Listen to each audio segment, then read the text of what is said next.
பிரதமர் நரேந்திர மோடியை முதலமைச்சர் மு.க.ஸ்டாலின் விரைவில் சந்திக்க உள்ளதாக தகவல். இதற்காக நேரம் கேட்டுள்ளதாகவும், அனுமதி கிடைத்தவுடன் பிரதமரை நேரில் சந்திக்க உள்ள முதலமைச்சர் தமிழகத்திற்கு அளிக்க வேண்டிய நிதியை வலியுறுத்துவார் என்றும் எதிர்பார்க்கப்படுகிறது.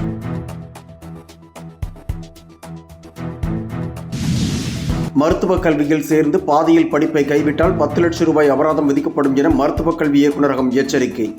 தேர்வு செய்யப்பட்ட மாணவர்கள் வரும் 26ஆம் தேதிக்குள் மருத்துவக் கல்லூரியில் சேரவும் அறிவுறுத்தல்.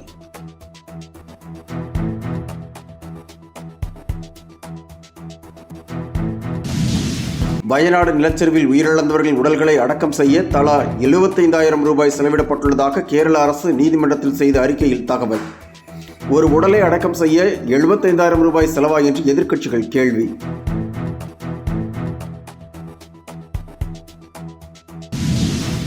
பழம்பெரும் நடிகை சிஐடி சகுந்தலா காலமானார். பெங்களூருவில் உள்ள தனது மகள் வீட்டில் தங்கியிருந்த போது உடல்நல பாதிப்பால் மருத்துவமனையில் அனுமதிக்கப்பட்டிருந்த அவர் சிகிச்சை பலனின்றி உயிரிழந்தார்.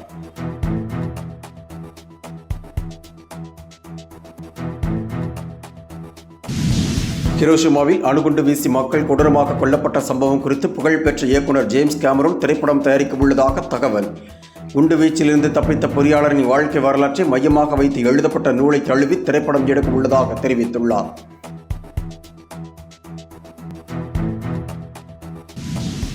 நாகையில் மீனவர் பல்கலைக்கழக பட்டமளிப்பு விழாவிற்கு வருகை தந்த ஆளுநருக்கு காங்கிரஸ் மற்றும் விசிக கருப்பு கொடி காட்டி எதிர்ப்பு. போராட்டத்தில் ஈடுபட்டவர்களை கைது செய்த போலீசார்.